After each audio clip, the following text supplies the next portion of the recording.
Apple has issued an urgent software update for many of its products that you may be using. The tech giant says there is a security flaw that could allow hackers to take full control of their devices. Apple didn't say how the weakness was discovered. Security experts are encouraging people to run the update on their iPhones, iPads, and Macs. So for more on this, I do want to bring in Ritesh Kotak. He's a cybersecurity analyst, and he's joining us from Toronto. Thanks for making time for us today. Thank you for having me. Okay, so tell us a little bit more about the security flaw and what exactly could it allow someone to do with your phone or your iPad or your MacBook? So where this flaw was discovered is essentially in the brains of the system. So you have the operating system on one side, and then you have the hardware.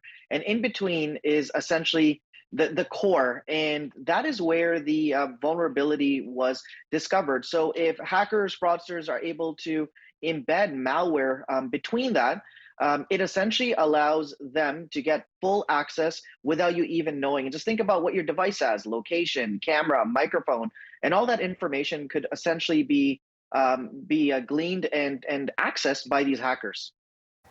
So given, of course, the way that a hacker would work is to not be detected, who figured this out? So there's security researchers and what we call bug bounty hunters that consistently look for vulnerabilities. This is not the first time a vulnerability of this nature has actually been discovered. It's literally people's full-time jobs. There's rows and armies of engineers that work on this. And then they do one of two things. They either sell it back to the company to say, fix this loophole and this is how much it's going to cost, or B, they figure out ways of commercializing it. And the way we've seen this deployed most recently is on tools, investigative tools used by the state, as so-called spyware, that nation states use to gain access to target devices with, of course, proper judicial authorization. So there was probably some leak there or some vulnerability that was discovered that was then relayed to Apple. Okay, so what steps should people be taking now who have Apple devices? The only real step you can take is update the operating system. So Apple has released a update.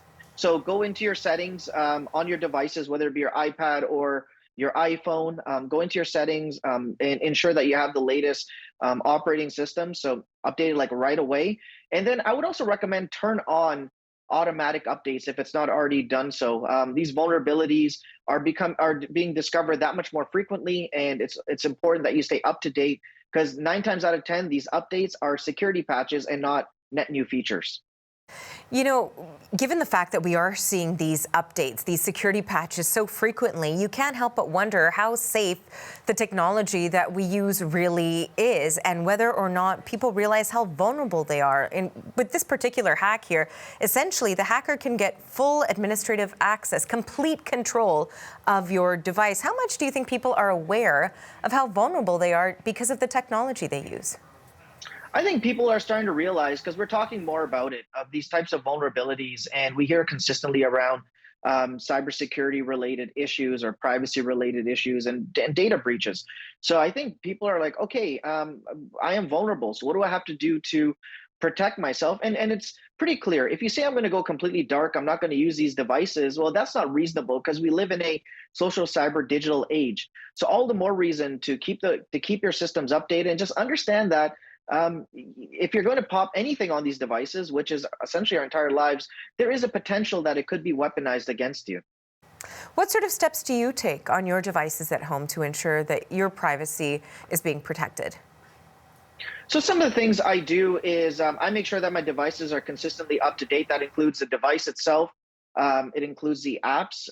Whenever I sign up for any type of service, I try to use different email addresses and passwords so I don't become a victim of what we call credential stuffing. I enable multi-factor authentication, use encryption and VPNs where possible. And all those steps will hopefully help ensure that I don't become victimized by these types of breaches. But again, it's always changing, and it's a game of cat and mouse. And finally, I just wanted to ask you about Apple itself and how this might impact the brand, because a lot of people, of course, put a lot of faith in the products that Apple is producing, and they have to trust that their privacy will be protected. So do you think exposing security flaws like this could damage the brand?